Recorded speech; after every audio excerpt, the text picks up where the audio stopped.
Hi again, everyone. Gary Digit Williams here on the Box on the Beltway Podcast Network, and the Box on the Beltway Podcast Network can be heard on Spreaker.com, iHeartRadio, Stitcher. We're on Spotify, Podcast Addict, Castbox, Google Podcasts, TuneIn. We're also on my YouTube page at Gary Williams, as well as on the Twitter page. My Twitter page was Digital25, and on the Box on the Beltway Podcast page on Facebook. And thanks for joining us. We're a little late this week because, quite frankly, I'm going to tell you, be very transparent with you. I'm having issues with my mother's care. My mother's at a rehab facility in the Washington, D.C. area, and that facility is not doing very well with her, and she's scheduled to come and actually live with me and my family. But we've had some major details with that, and that's kind of kept me off the podcast scene for a little bit. And I'm still going to be kind of in and out of it because of what's going on. So hopefully we can get back to it. But this is going to be a relatively short podcast, and a relatively short podcast when it talks about boxing, because really you only have a couple of things to talk about. We're going to talk about the event that took place with Antonio Russell and his bout, and actually we're going to look at the kind of the follow-up to that, because there's some interesting situations involving the WBA that have come out not as a result of that particular fight, but has become because of the situation involving what the bout was about. So that's what we're talking about. So that's going to be our focus for this week, and we're also going to talk about a number of tributes we're going to give out. We're going to give out tributes to a wrestling legend that a lot of people probably don't know about because it's probably before their time a little bit. It's safe, fast, and effective ointment. You go to freepainoffer.com, buy $10 worth of real-time pain relief. You get a free $10 tube of real-time pain relief, now endorsed by two-time world heavyweight champion Big George Foreman. So try his knockout plan for real-time pain relief. Rub it on. The pain is gone in real time. Well, before we get to Antonio Russell's bout, we got to talk about Lorenzo Truck Simpson, who remained undefeated with a third-round stoppage of Manny Shake 'em Up Woods of St. Petersburg, Florida. That was on Saturday, August 14th, as well as the Cosmopolitan Lounge in Decatur, Georgia. Now, the bout was stopped at the 3-minute mark of the third round. Woods could not come out for the fourth round. Simpson remains undefeated. He's 10-0, 6 KOs. And Woods falls to 17, 13-1 with 6 KOs. So great win for Lorenzo Truck Simpson. Need to talk about that as well. And again, we talk about Antonio Russell. His bout between himself and Emmanuel Rodriguez of Vega Baja, Puerto Rico, on Saturday, August 14th at the Dignity Health Sports Park in Carson, California. That ended in the first round, no contest. The bout was shown on Showtime. The bout only lasted 16 seconds as the two men clashed heads. Rodriguez suffered an injury. And our very own Sharon Sands, who is from California, but does a lot of work here in D.C., she ruled that Rodriguez could not continue. So Russell's record remains at 18-0, 12 KOs. Rodriguez is 19-2, 12 KOs. So, again, tough break for Antonio Russell. Very tough break there. But what's interesting about both that bout and also the bout that happened a few weeks prior to that between Michael the Festa Fox and Gabriel Maestre. Of course, Maestre last week, you may remember, was stripped of the interim WBA title. Now, here's what's happened since then. The World Boxing Association has decided to get rid of all the interim titles. They will no longer have the interim titles. So what happens is the guy who I guess was the interim champion at that time, and actually that doesn't include Gabriel Maestre, but all the interim champions are now become the number one contenders in their respective weight divisions. So that's what's going to happen there. So I guess it's a good move by the WBA, because just too many so-called champions. I mean, I think the weight class that Gervonta Davis is in, for example, has like 5 people who can claim to be quote-unquote champions. So it's just a very stupid situation. So glad to getting rid of it, but I hopefully that the Fox Maestre bout becomes a a eliminator bout, WBA title eliminator. Okay, that's what should happen in that situation. They do have the rematch, and they're supposed to have it.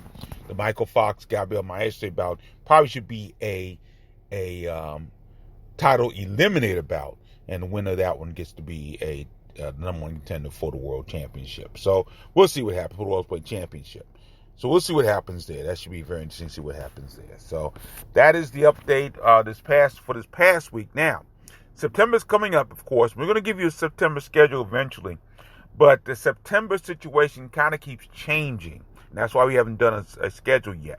Now, for example, we're starting to have live shows in the Beltway.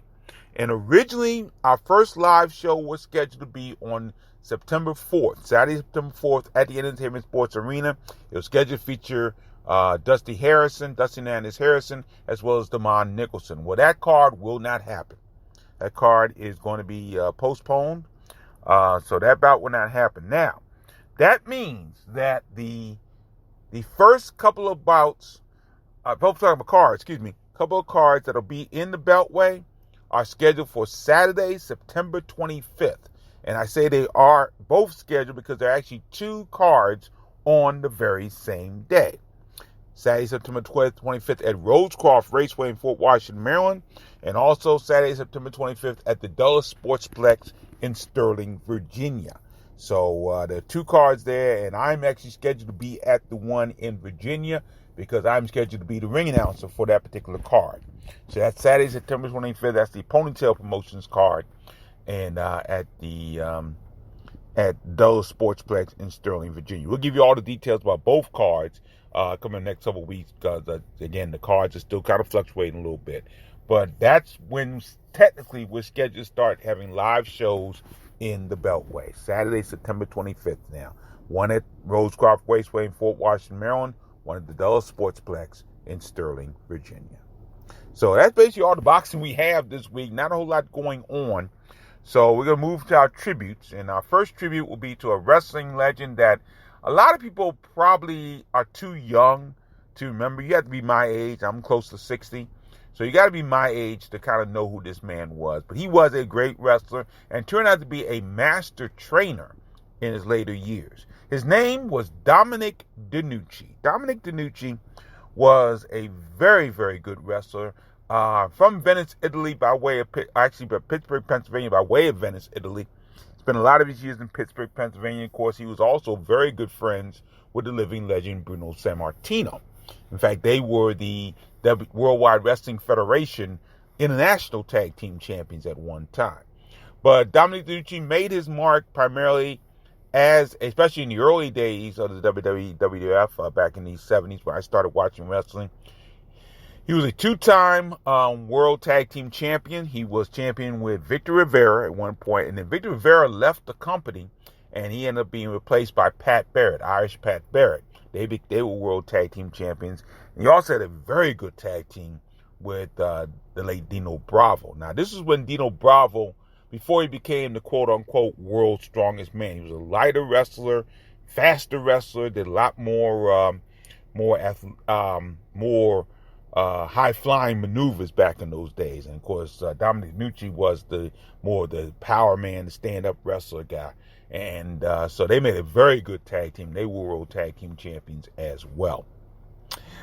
Dominic DeNucci would retire in the early 90s. He became a master trainer, and two of his most famous students were Mick Foley, who you know either as Cactus Jack, Mankind, or Dude Love, and he also Cactus Jack Manson, and he also trained a man by the name of Shane Douglas, who would later become the franchise in ECW, but he also wrestled in WCW, NWA, wrestled in the UWF. He was the UWF TV champion at one time.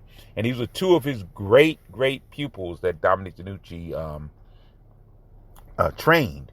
And Mick Foley did write a very nice, he actually did a video, very nice tribute to Dominic DeNucci. He was a really good wrestler. He became more of a enhancement talent in his later years. He wrestled all the big stars in the WWF, and he'd be the one that would be doing well, but his younger partner would not be as experienced, and he ended up getting beat. But Dominic DeLucia was a very, very good wrestler. A lot of fun to watch, and he passed away early this month. Also passing away is a humorist that a lot of people probably don't know unless you're from the South, because she was definitely a Southern woman, even though she was born, I think, in Massachusetts, but she spent most of her life in North Carolina. And my wife Evelyn and I had a chance to see her about 3 or 4 years ago.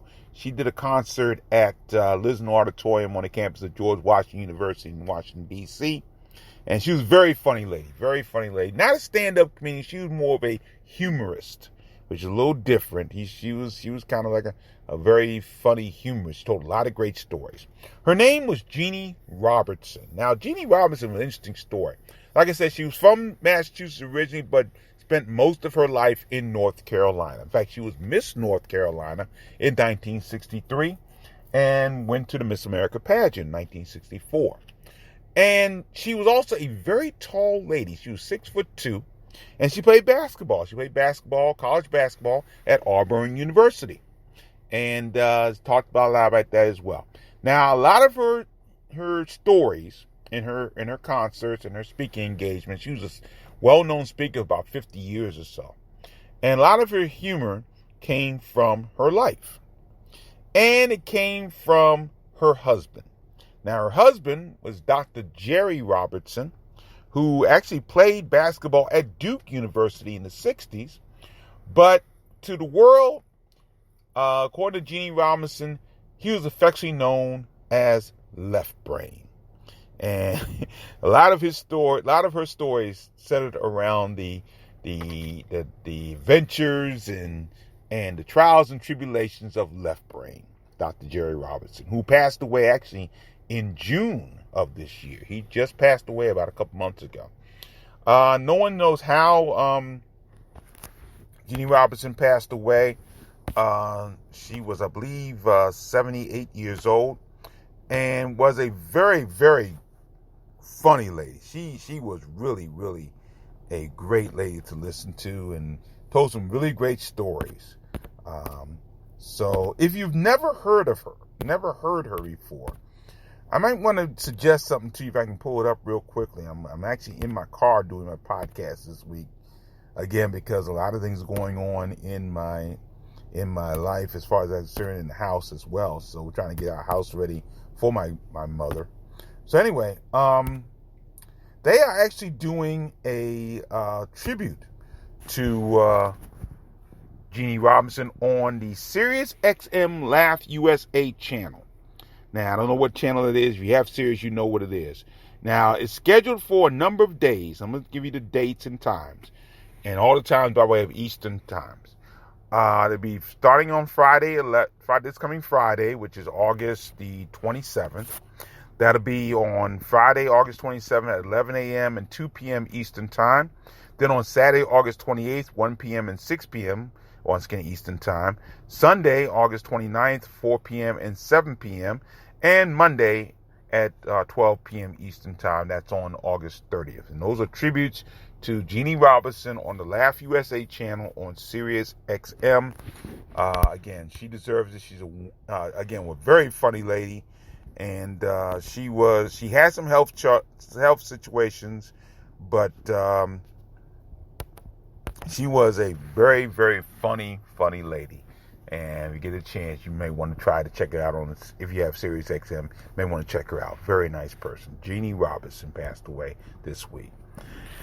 And then we lost two wonderful rock icons. The first one was a trendsetter because he and his brother came out in the 50s.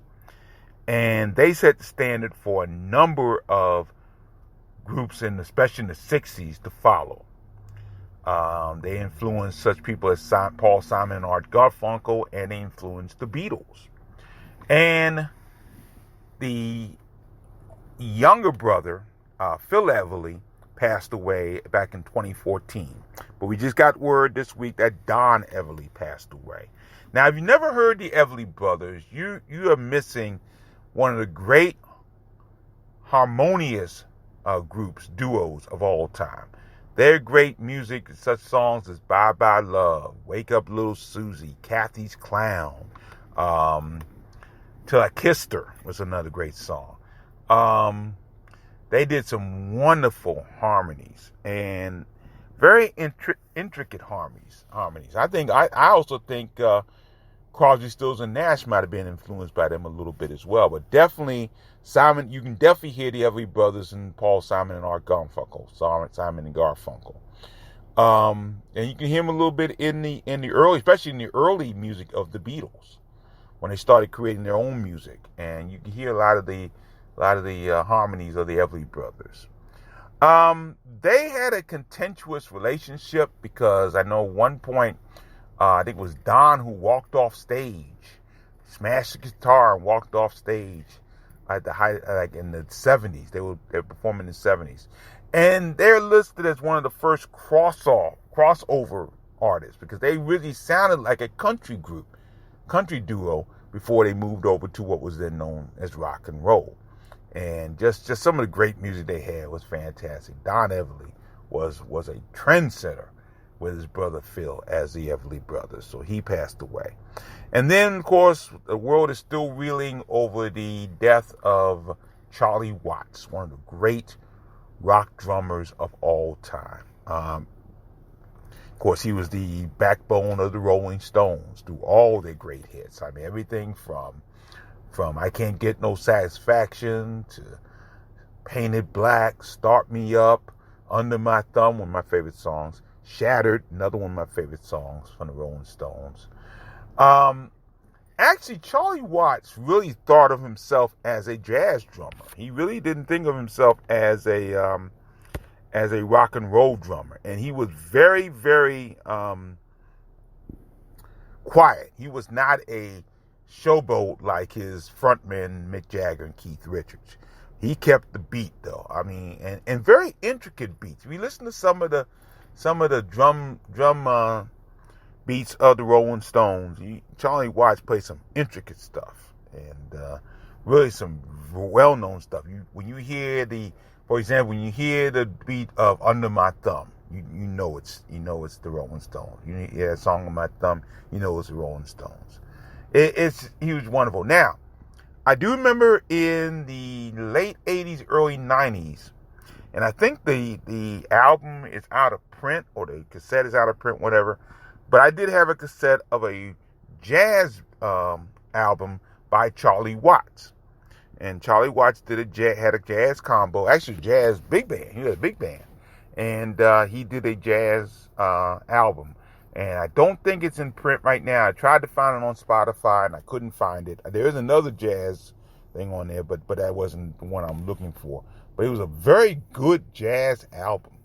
And that was his really his bread and butter. He really was not the typical rock and roll. And in fact, a number of, just as an aside here, a number of rock and roll artists of the 60s really kind of came from the jazz era. If you listen to the Doors, for example, Jim Morrison and the Doors, a lot of their work sounded like jazz. The song the song Riders on a Storm is a jazz song to me. I mean, there's a beautiful jazz, piano solo in there. I can't remember the guy's name who did the pianos, played piano for them. Escapes my mind, but that's a beautiful jazz solo he does for Riders on the Storm. Light My Fire. If you get the extended version of Light My Fire, it's a jazz album. It's a jazz song. It really is. So they thought themselves as jazz artists who just happened to play rock and roll. And I think Charlie Watts thought that way. Maybe the rest of the Rolling Stones didn't think that way, but I really do think the drummer Charlie Watts did. He was a jazz man, just happened to play rock and roll. So, he passed away, and I tell you, the tributes on him have been pouring in. I mean, I've heard everybody from, of course, Mick Jagger and Keith Richards. Keith Richards put up a beautiful tribute to Charlie Watts, where he put just an empty drum set and the word closed right over top of it. Beautiful. Paul McCartney has done a tribute. Sir Elton John has done a tribute as well. I mean, he was well known and well loved in the rock and roll fraternity. No question about that, Charlie Watts. So, again, we've lost some great people this past 2 weeks with Dominic DeNucci, Jeannie Robertson, Donna Everly, and Charlie Watts. So, but that would do it for a very short edition of Beltway Boxing News and Notes on the Boxing on Beltway Podcast Network. Once again, the podcast network is brought to you by Real-Time Pain Relief. You go to freepainoffer.com, buy $10 worth of Real-Time Pain Relief. You get a free $10 tube of Real-Time Pain Relief. Once again, endorsed by Big George Foreman. Also endorsed by Phil Booth Jr., the former St. Joseph's player, whose father I knew very well from Coppin State University. He's also endorsing Real-Time Pain Relief. Rub it on. The pain is gone in real time. Thanks for joining us, everybody. I'm Gary Digital Williams. Ryan, as always, keep supporting the best boxing in the world. The boxing along the Beltway. Thanks for listening. Take care.